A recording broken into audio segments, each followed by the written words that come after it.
I predicted the Atlanta Falcons would go 7-9 in 2020. And I got to say, I would say I got it wrong because the reality is they went 4-12.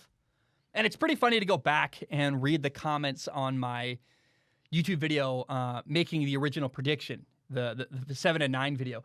I had people like furious and angry saying, wait till they're in the playoffs, idiot. Like, see you in December. And I'm like, well, how'd that work out? Didn't work out very well. Turns out I was actually too generous to Atlanta. I thought 7-9 was reasonable. They went 4-12. Now, after starting 0-5, they fired their head coach, Dan Quinn, and their GM, Thomas Dimitroff. To me, it was justified. The Dan Quinn era was kind of marked with a bunch of games where the Falcons blew lead after lead after lead. Kind of, and at a certain point, you go, it's just a culture in Atlanta. I think they get up late, and in their heads they go, we can't let this happen again. We can't let it be like the Super Bowl. We can't, and it just compounds itself, and doubt creeps in, and so the culture had to be changed in Atlanta. Firing Dan Quinn, Thomas Dimitroff was kind of a casualty, but again, they wanted a total reset in Atlanta. I thought, by the way, they could have gone even farther. They could have traded Matt Ryan to Chicago and got a new quarterback. They could have drafted Justin Fields. They could have drafted another receiver. Like, they could have done more to build their franchise if they really wanted to completely reset. They wanted some semblance of last year. I hope that's good for them.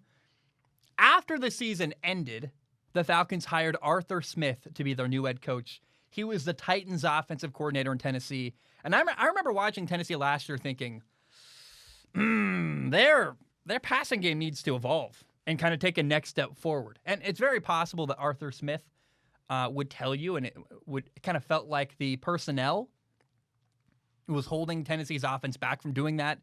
Ryan Tannehill at quarterback, Derrick Henry at running back. It's possible that the personnel in Tennessee limited their offense from really achieving more throwing the football. But it's still not a great feeling to hire a head coach where you go, I didn't even love the offense he ran last year. Now, I will say, with good receivers in Atlanta, which they have, with Matt Ryan at quarterback, if you want to have reasons to have confidence in Arthur Smith, you can do that. He's an offensive coach with a lot of offensive weapons and firepower and a young offensive line that's got a couple first-round picks. So you can have faith in Arthur Smith if you want, but the reality is that right now, Atlanta is rebuilding. New coach, terrible defense. There are some trade rumors for their star receiver, Julio Jones. And as I look back at 2020, not only are the Falcons rebuilding, kind of the low light of their year had to be giving up multiple late leads in that 0-5 start where they led, by the way, this is crazy, but it's true.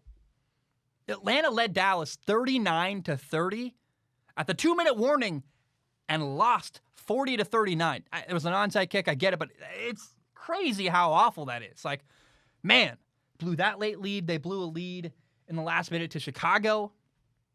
It was really, really rough. And I just hope that Atlanta did enough to change the culture moving forward. And I hope that there's a lot of change for the better this year in 2021 for the Atlanta Falcons.